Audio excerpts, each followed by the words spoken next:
Isaac, donné de Dieu à Abraham et reçu de lui par la foi, dut être voué à la mort, afin de devenir un type de résurrection et de vie.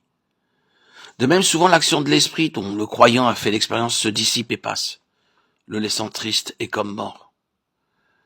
C'est pour qu'il apprenne bien ces deux choses, que la foi vivante peut se réjouir au Dieu vivant, alors même que tout sentiment et toute expérience personnelle paraissent en désaccord avec la promesse, et aussi que la vie divine ne peut entrer en lui que si la vie de la chair, du moi, a été vouée à la mort. La vie de Christ ne se révèle à nous qu'autant que sa mort agit en nous, qu'autant que reconnaissant notre faiblesse et notre incapacité, nous regardons à lui seul. C'est par la foi que nous recevons l'Esprit qui a été promis. Et plus notre foi s'affermit et s'étend, plus aussi nous sommes remplis de l'Esprit. À chaque nouvelle révélation de Dieu, Abraham recevait un redoublement de foi et de communion intime avec Dieu.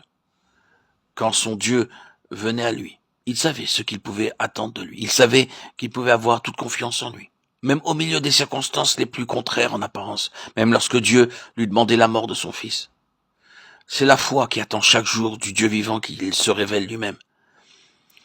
C'est la foi qui prête une oreille attentive à sa volonté et qui, toujours prête à le servir, se soumet à lui en toutes choses. C'est la foi qui sait que la grâce demandée ne peut être reçue qu'au moment où Dieu voudra se révéler lui-même, mais qui sait aussi que toujours Dieu aime à se révéler, et qu'ainsi cette grâce sera certainement accordée. Voilà la foi qui reçoit l'Esprit promis. C'est par la présence même de Dieu que naquit et s'affermit la foi d'Abraham, ainsi que celle de tous les saints hommes d'autrefois. C'est par la présence de Jésus sur la terre que l'incrédulité a été mise en fuite, que la foi la plus faible a pu devenir une foi vivante. C'est par la présence invisible du Christ glorifié que la foi a reçu les grâces de la Pentecôte. À présent, nous avons accès au trône de Dieu par Christ, car il est devenu le trône de Dieu et de l'agneau. Apocalypse 22, 1.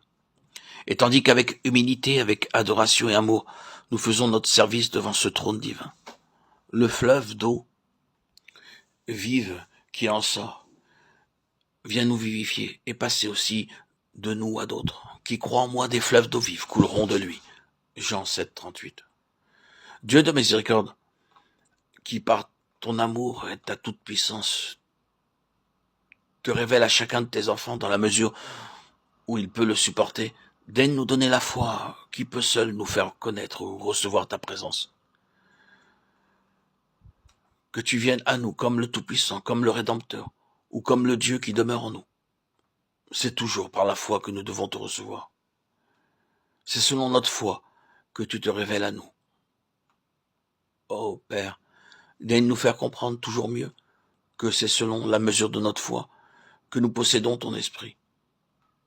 Amen.